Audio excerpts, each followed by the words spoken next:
Israel's military continued its operations in Gaza on Wednesday, killing at least 4 Palestinians in separate attacks. 3 people were killed in an airstrike targeting a house in the Bani Suheila area, east of Khan Younis, according to Gaza's civil defense. Separately, a man was killed in Abasan al-Kabira, also east of Khan Younis. Israeli artillery shelling and further air raids were reported in the region. In Gaza City's Zaytun neighborhood, Palestinian rescuers recovered the body of a child a day after Israeli attacks there. Humanitarian conditions remain dire, as severe flooding has displaced thousands of families from makeshift camps across 29 sites, affecting nearly 12,000 families. Rising sea levels and damaged tents have forced families into overcrowded emergency shelters. Many are struggling through the intense cold without proper heating or sanitation. The World Health Organization has launched a vaccination campaign in Gaza, aiming to vaccinate more than 40,000 children during the ceasefire. Phase 1 of the campaign, covering children under 3, has already reached over 10,000 children. WHO Chief Tedros Adhanom Ghebreyesus said the ceasefire allows health services to continue and supports the re-equipment and reconstruction of Gaza's health system. 1 month since the ceasefire in Gaza was announced, WHO is continuing to support the reconstruction of Gaza's health system and the medical evacuation of patients who need treatment outside Gaza. Over the past 2 years, WHO has supported the evacuation of almost 8,000 patients, including more than 5,500 children.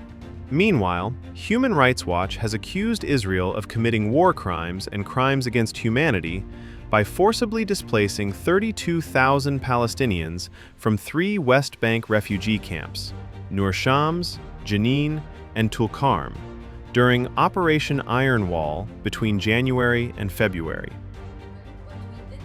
Human Rights Watch is releasing a report that investigates and looks into the forced displacement of Palestinians from 3 refugee camps in the occupied West Bank, Nur Shams, Jenin, and Tulkarm, where around 32,000 Palestinian refugees were displaced forcibly by the Israeli military between January and February 2025.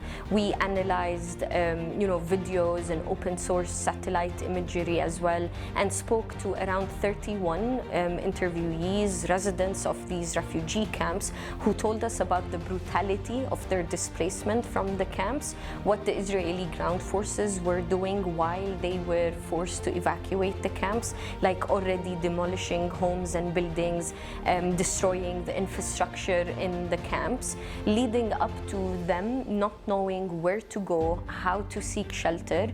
And nowadays, we're 10 months after their displacement. None of the family residents were able to go back to their homes. Some of their homes have been completely destroyed and demolished, so there's no home to actually go back to.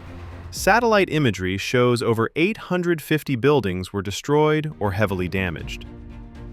HRW has called for criminal investigations into senior Israeli officials, including Prime Minister Benjamin Netanyahu and Defense Minister Israel Katz. U.S. Ambassador Mike Huckabee also commented on the surge in Israeli settler violence in the West Bank, describing it as terrorism and urging harsher punishment for perpetrators. The Palestinian Authority reports 2,350 attacks in October alone, linking the violence to ongoing conflicts in Gaza. Israeli forces have also conducted raids in Nablus and surrounding villages, arresting several residents and firing live ammunition in commercial areas near the National Hospital. With ongoing airstrikes, flooding, and displacement, families across Gaza and the West Bank continue to face severe humanitarian challenges, including lack of shelter, food, and medical care, as efforts to address the crisis continue.